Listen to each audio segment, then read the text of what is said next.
Yang pertama itu adalah jajaran menteri-menteri Pak Prabowo.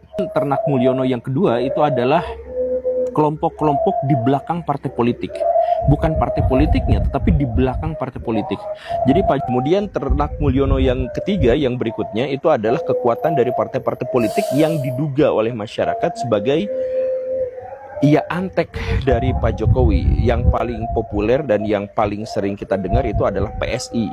Kemudian Golkar, PPP, dan P3. Kadang-kadang juga PAN. PAN itu disebut sebagai Ternak Mulyono gitu. Kira-kira siapa ya jenis termul berikutnya? Kalian bisa tonton dan diskusi di sini. Aneh banget. Itu karya terbaik. Kalau nggak ada WUS, harusnya ditambahin tuh kereta cepatnya dari Jakarta ke Surabaya. Ya, kalau projo-projo dan ternak-ternak Mulyono itu bilangnya bagus-bagus terus. Giliran suruh bayar nggak mau. Pala bapak kau, monyet. Sebau-baunya itu barang, tapi kalau menguntungkan buat si lalat, maka dia tetap akan hinggap. Begitu juga manusia. Kalau dia sudah berkiblat sama satu orang dia sebagai penjilat ulung, salah atau tidak salahnya seorang pemimpin, dia akan tetap mengabdi. Oke guys, balik lagi di Nyerocos Politisi Mexos. Lagi nih guys ya, netizen nih kasih paham buat termul ya. Kalau yang namanya termul itu kan, walaupun junjungannya itu udah salah, tetap aja dibilang habis-habisan ya guys ya. Dan ini buat temul-temul yang suka bilang ya, apa yang udah kamu perbuat buat negara ini gitu ya. Nah ini temul-temul harus tonton video ini biar lu paham ya. Dan juga buat temul yang suka ngomong soal kereta cepat ya guys ya. Yang kata temul gini, kalau di Arab kan lebih gampang ya kan, karena nggak ada dana pembebasan lahan ya kan, karena tanahnya udah milik negara. Nah ini harus ditonton habis ya video ini ya, jangan di skip, karena di video ini politisi medsos ini menjelasin habis-habisan ya. Karena kenapa kan? Karena kan kritik bukan nggak punya dasar ya, punya dasar dan punya bukti dan punya data ya guys. Ini nggak asal bacot, bukan kayak termul ya. Kan bacot dulu kalau salah nggak apa-apa, yang namanya juga termul kan harus goblok ya. Jadi nggak usah berlama-lama, ini dia komentar politisi medsos untuk termul. Lagi-lagi nih, Bung Toto Yunarto itu bilang yang namanya pro Jokowi, apapun bentuk kesalahannya Pak Jokowi itu akan selalu dibela dan ditutupi secara mati-matian. Sebetulnya nggak ada yang baru bahwa buat teman-teman relawan ini kan memang zero tolerance ketika berbicara mengenai kesalahan Pak Jokowi. Karena konsep dari mendirikan relawan ini kan sudah mengarah pada kultus ya. Namanya pun sudah misalnya relawan pro Jokowi. Artinya memang yang difokuskan adalah bagaimana kemudian fokus pada pemujaan terhadap sosok. Bukan kemudian berbicara objektif mengenai pencapaian Pak Jokowi. Baik dalam konteks kita bisa mempelajari apa yang sudah menjadi kelebihan, termasuk kita harus mengakui ketika terjadi kekurangan supaya kemudian menjadi evaluasi tidak diteruskan oleh rezim sebelum. Nah ketika kita berbicara mengenai WUSH misalnya, kita berbicara mengenai IKN, kita berbicara mengenai terjeratnya hutang oleh beberapa karya BUMN karena penugasan proyek-proyek infrastruktur, ya artinya kan kita mengakui bahwa Pak Jokowi adalah presiden yang paling berani membuat terobosan terkait dengan pembangunan infrastruktur. Gue masih nggak habis pikir soal kereta cepat. Kenapa gitu? Kok bisa dengan anggaran yang sama Saudi bisa dapat 1.500 km, sedangkan di Indonesia cuma dapat 142 km. Ya elah, nggak usah dibandingin kali. Kocak, masa iya beda jaraknya hampir 10 kali lipat tapi anggarannya bisa sama bahkan lebih mahal? Karena di Saudi itu cuma padang pasir, datar, jadi bikin relnya gampang. Sedangkan di sini melewati gunung, lembah, berkelok-kelok. Lu pernah ke Saudi? Belum. Terus lu tahu dari mana kalau bikinnya lebih gampang? Ya kan datar, tinggal lurus aja. Gini nih kalau ngobrol sama termul, mending lu belajar dulu topografi Arab Saudi deh sebelum ngomong. Malu. Di Indonesia itu dibangun di area padat penduduk. Jadi wajar kalau biaya pembebasan lahannya juga mahal. Di sana juga ada penduduknya. Gak semuanya padang pasir. Tapi ini Jawa bro, padat. Terus kalau tahu padat, biayanya bakal mahal. Kenapa maksain dibikin di Jawa? Ya kan berarti traffic orangnya juga banyak. Tanpa kereta cepat pun, Bandung-Jakarta udah banyak opsi transportasi. Tapi kecepatannya beda bro. Pakai kereta cepat bisa memangkas waktu. Iya bener, keretanya cepat, tapi utangnya lama. Lu mah sujon terus ke pemerintah. Bukan suuzon, tapi emang faktanya kayak gitu. Ini tuh proyek masa depan, akan sangat berguna demi kemajuan bangsa. Demi validasi pejabat kali. Emang susah ngomong sama orang yang gak visioner. Siap, si paling visioner. Lu bayar tuh utang kereta cepat lah, kenapa ke gua? Bareng-bareng lah. Enteng banget tuh Rahang. Yang punya ide Jokowi, yang maksain bangun Luhut, kenapa gue yang harus bayar? Kan kata Luhut kita harus kompak bro, biar masalahnya cepet selesai. Najis, udah gini aja minta kompak. Lu aja sana sama termul yang patungan. Lu lihat nih kelakuan dewa petir slot judol ya. Jarak Jakarta pada Larang aja yang cuma 142 km. Negara itu harus bayar utang sampai 60 tahun ya. Gimana kalau Jakarta Surabaya yang jaraknya 780 km ya? Bayar utangnya sampai 7 turunan anak cucu kita, 300 tahun lebih, dablek. Saya itu suka geli dan lucu kalau sudah mendengar atau membaca komentar-komentar dari Termul dan juga buzzer-buzzernya si Dewa Mabok yang mengatakan, emang lu udah bikin apa ke negara? Emang apa jasa lu ke negara? Emang lu sudah ngapain ke negara? Saya kasih tahu ya, saya ini pembayar pajak. Saya setiap tahun membayar pajak kendaraan 2 biji. Membayar pajak tanah, rumah. Saya orang yang setiap hari makannya tidak pernah di rumah, makan di restoran, setidaknya membeli dari online, dan saya bayar pajak di sana. Jadi kontribusi saya melalui pajak itu lumayan. Jadi kalau kalian bertanya apa yang sudah saya lakukan, yaitu kontribusi saya membayar pajak ke negara ini. Kalau kontribusi yang lain, kakek saya, leluhur saya itu berjuang kemerdekaan. Makanya sebelum Anda mau bertanya ke saya, lu sudah bikin apa? Coba tanya dirimu. Kamu itu sebetulnya sudah layak untuk berkomentar begitu seperti itu kepada saya. Tanya dulu dirimu lah. Simak Termulwati ini ngomong. Mana nih orang-orang yang dulu nyalahin Pak Jokowi, katanya laut ini sudah dijual karena dipagari dengan bambu. Nah sekarang laut ini sudah dipagari dengan beton di era Pak Prabowo. Kalian ada yang berani protes enggak? Terutama itu Cidugong, Said Didu. Sempat kan orang pakai kerudung itu kan menandakan bahwa orang Muslim kebanyakan ya. Nah, motivasinya biar terlihat Islami, terlihat agamis.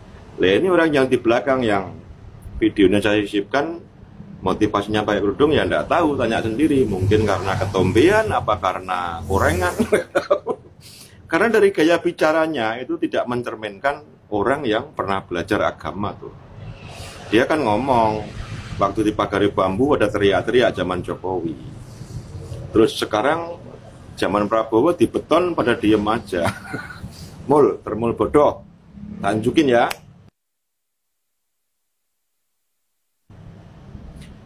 Yang kemarin itu masih menjadi program strategi nasional PSN yang itu ada di era Jokowi. Dan mau tidak mau Prabowo, Presiden Prabowo meneruskan program yang sudah menjadi keputusan pemerintah. Nah sekarang pemerintahan Prabowo menghentikan program strategi nasional PIK 2. Apa coba yang mau diprotes? Karena keputusan Pak Prabowo ini itu mengumpulkan atau mengevaluasi apa yang dituntut oleh Pak Said Didu dan teman-teman. Memang benar yang dikatakan Pak Said Didu. Sehingga sekarang status PSN-nya dicabut oleh Pak Prabowo Subianto. Jadi besok kalau bikin video, dandan dulu, belajar dulu. Ya? Oke? Mulwati? Raja Judol mengatakan bahwa ijazah tuannya asli. Gimana kami mau percaya, sedangkan dirimu aja Judol, lu tutupin, apalagi ijazah palsu, lu pasti anggapnya asli. Dasar Budi Judol.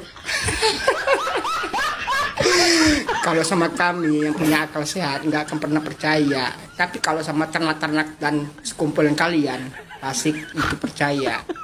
Ya, dasar ternak.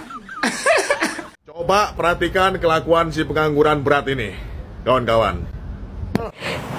Coba perhatikan anjing lapar guys, ya. Dia lagi menggonggong, ya. Anjing kalau lagi lapar tuh jual mulut tuh di media, ya. Kasihan banget. Kalau dia tidak menggonggong, dia tidak bisa makan, ya. Itulah kelakuan anjing peliharaan, ya. Kamu bilang apa kami, ya, nyinyir tanpa solusi. Sudah dikasih solusi, ya. Tinggal otak lu main apa enggak, ya. Kalau rakyat menyinyir itu boleh. Kalau rakyat mengkritik diizinkan. Karena apa? Sebelum orang jadi presiden, fasilitas sudah disiapkan, ya. Jadi otak lu pakai tuh, Bangki, ya. Makanya jangan jadi anjing kamu di sini, ya. Jadi anjing kau mencuap-cuap doang, ya. Justru otak sampah kamu yang tidak bisa memberi solusi tentang bagaimana keadaan negara ini, ya. Kalau ada manusia anjing kelaparan ya kamu, ya, perusak, ya. Nggak cukup tuh mbak kamu yang berontak negara ini. Jangan lu jadi perusak di negara ini. Ya, untung aja kamu keluar dari kelompok kami. Ya, orang bangsat kayak kamu tuh nggak boleh ada di kelompok kami. Ya, kamu bilang tidak memberi solusi. Pak Anies sudah memberi solusi. Pak Anies mengkritik itu wajib. Rakyat mengkritik itu ada kewajiban. Karena pemerintah memang harus dikritik. Kalau bukan rakyat yang ngeritik siapa? Emang bacot kamu membiarkan negara ini rusak, ya, dirusak oleh Jokowi, ya, dan kamu salah satu anjing yang mendukung kerusakan demokrasi. Begitu juga dengan hukum ekonomi, ya. Terus apa isi otak kamu? Apa solusi yang kamu berikan untuk negara selain mencocor, membacot kamu, ya? Makanya bro ya, menjadi asu kamu jangan di sini tempatnya. Ya, kamu bilang tadi Pak Anies, abah saya katanya dempulnya ya tebal, bedaknya tebal, nggak perlu pakai bedak. Abah saya udah ganteng, deh. Lo tebal banget tuh kacamata. Kenapa mata lo picak? Apa rusak? Ya, kebanyakan makan uang haram tuh. Ya, jadi rabun-rabun kan. Bukan hanya otak lo yang sekarat, mata lo juga picak. Ya. Setiap negara rakyat boleh bersuara, boleh berkritik, ya, karena memang pemerintah harus dikritik. Semua janji presiden harus dikritikin. Pak Anies sudah memberi solusi, ya. Kalau sudah rakyat yang berkritik, ya, tinggal otak pemerintah yang main, ya. Apa yang salah, apa yang kurang dari pemerintahannya, itu yang harus dimainkan oleh otaknya pemerintah. Kalau sudah dikritik oleh rakyat, ya. Kenapa kamu anti kritik? Ya, kayak PKI aja kok anti kritik. Ya. Kamu bilang abah saya pengangguran. Lu bisa makan hasil jual cocor. Ya, lu bisa makan hasil merusak hukum di negara ini. Ya, kamu bangke apa kamu? Ya. Asu aja bisa jaga kandang tuh. Bagaimana dengan otak kamu? Ya, yang membenarkan kerusakan hukum di negara ini yang dilakukan oleh Jokowi. Sekali-kali lo ini tuh video gue, ya, mencocor aja lo kayak anjing lapar aja lo, ya. Kalau mau bajingan jangan di sini tempatnya, mau jadi asu juga jangan di sini tempatnya, ya. Kami selalu bangga dengan apa kami, ya. Terus kamu apa yang kamu banggakan dari Jokowi? Apa yang kamu banggakan? Merusak hukum, merugikan negara, itu yang kamu banggakan. Itu standar isi otak kau, ya. Kami selalu bangga dengan apa kami, ya. Kenapa kami tidak bangga, ya? Kami tidak bangga dengan orang goblok yang merusak hukum di negara ini, ya. Kalau binatang saja bisa menjaga kandang, bagaimana dengan kamu manusia merusak hukum di negara sendiri? Tidak ada yang lebih bajingan selain otak kau, ya. Jadi itu aja anjing peliharaan Jokowi, ya. Jangan contek-contek abah gue, ya. Dempul-dempul, abah gue nggak perlu pakai dempul, udah ganteng, udah gagak, ya. No, lihat tuh muka lo, ya, tepat dempul kayak lo pernah lihat tuh wajan gue tuh, ya, untuk masak, ya, itulah muka lo, ya. Pakai kacamata hitam, mata lo picak tuh, ya. Kebanyakan makan uang haram kan, dari sekarat tuh mata, ya. Jadi itu aja, ya, hewan peliharaan Jokowi. Kemarin bangga tuh jadi ternak Mulyono, setelah dibilang binatang peternakan, ya, malu dia. Itulah kalau asu, ya, cuma bisa menggonggong toko, ya. Jadi itu aja, ya. Jangan lu contek-contekin abah gue, ya. Abah gue duduk manis karena ada gue di sini, ya. Nih anak abah nih, ya.